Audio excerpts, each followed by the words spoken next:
It's not that often that you get to visit such a spectacular garden as the Dale Frank Botanic Gardens, and we are the first. This is a Botanic Gardens that's only been around for 7 years. It's the beginning of an epic journey I can't wait to take you on.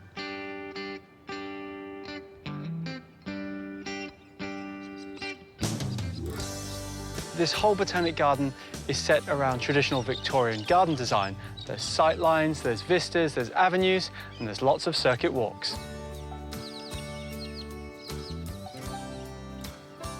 Take this area, for example. It sums this place up perfectly.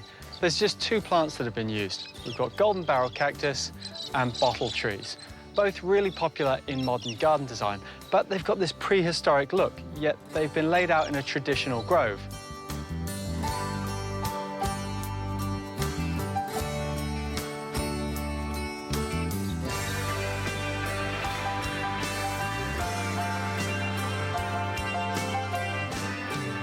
This visionary garden sprawls out from this amazing old homestead, originally completed in 1864. It was a thoroughbred stud. It produced a Melbourne Cup winner, no less, but sadly fell into disrepair. The new owner, however, has completely renovated and is building a dry botanic gardens over the 120-hectare site. Dale Frank is an Australian artist best known for his colourful biomorphic abstract paintings. 7 years ago, Dale began a new exhibition, meticulously creating an international rare species dry garden that will eventually span across 50 acres of his Hamilton Hill property. Do you have a plan, or is it just in your head? Does it come down to when you find an amazing tree or an amazing plant? How does that process work? I didn't want to be waiting 50 years, because I don't have 50 years. I didn't want to be waiting for small trees to grow. I planted small trees, but then I got mature trees in. It's an organic process, but at the same time, you have an idea of the type of garden you want. In creating art, it's not about, people think, oh, you do this painting and it's finished, or you do 20 paintings for that exhibition and it's finished. Any artist will tell you that it's their life's work, that you'll see the strings and the forces through the work over a lifetime. And it's the same with a garden. It's not like this is finished now or that's finished. It will evolve and change, and it'll become a life's work, the same as the artist's life work. Dale, this property is amazing, and I've only seen a little snippet. Do you mind if I take a walk around and have a look at the rest? You're welcome. Thank you very much. Okay.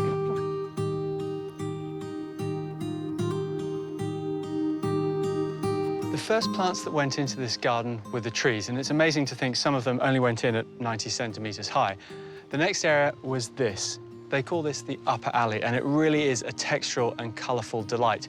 It has been extended over the years, all the way down to an enormous feature tree at the end, and that's got to be 400 or 500 metres away.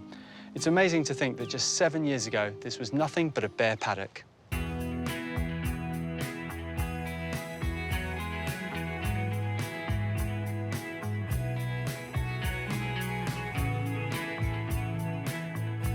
The lower alley runs on directly from the upper alley, just past a stand of Madagascar palms. And this area, you instantly notice it's a lot less full because it's newer. But they've started with the structural plants, and they've done it with this fantastic Western Australian grass tree.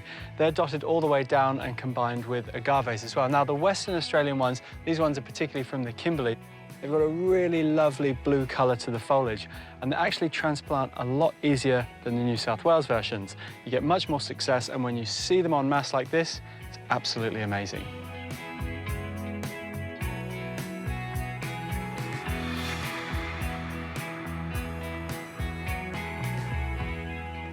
At the end of both of the alleys is this enormous San Pedro cactus, and I love the way it's been put into a mound to raise it up and show it off even more. Now, this is estimated at about 130 years old, and like so much of the advanced stock in this garden, it's been rescued from somewhere else. And what Dale is really good at is making it look effortless.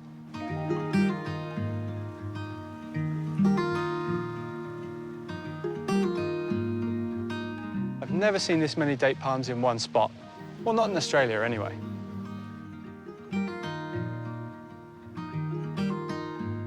If you've got a garden bed at home that just doesn't look right, or perhaps the color combination isn't as nice as you'd like it to be, you might want to think about bringing some silver into the garden bed. It's got a lovely way of tying everything together. And here behind me, these silver torch cactus look absolutely incredible, contrasting with the black of the grass tree.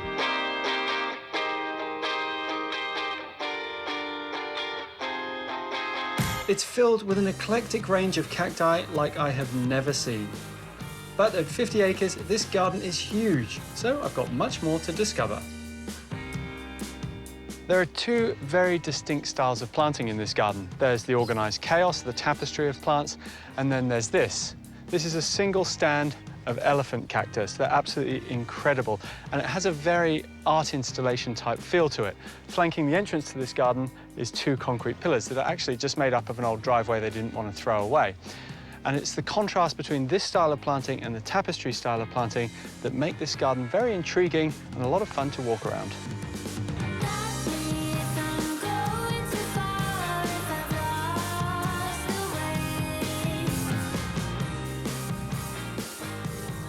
You may look at a garden like this and think it's completely unrealistic because of the scale and grandeur of it, but actually all of these plants are readily available. This is a spineless prickly pear, there's aeoniums, yuccas, jade, even this agave americana. You can get it all. But the trick to making it look like this is getting the right composition. So lay all your plants out, make sure you're really happy with them before you put them in the ground. Then the next trick is patience, and there's nothing I can help you with there.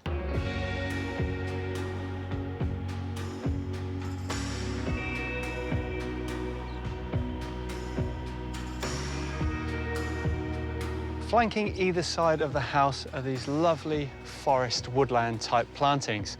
On this side, it's all in succulent form with aloe barbarae, or the tree aloe. Now, it may look a little bit sparse now, but Dale has taken inspiration from the existing trees on site, and he's got the foresight to imagine this space filled with lovely succulent leaves.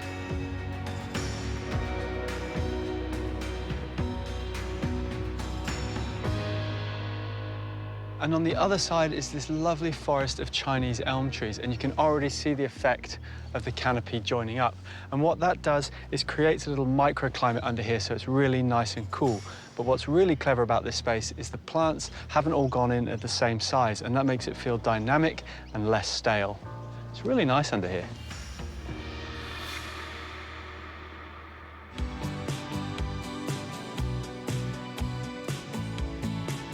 I really love this garden bed up close to the house. It's sort of organized chaos, if you will. It's got the succulents in these euphorbias, which are everywhere, but then there's some interesting plants combined with them that you wouldn't normally put together. We've got an ornamental pear tree, we've even got some Melianthus major and plumbago as well. And then you've got this purple tree, which looks like an ornamental cherry to me. And it's the combinations of plants that really keep you guessing and wanting to see more.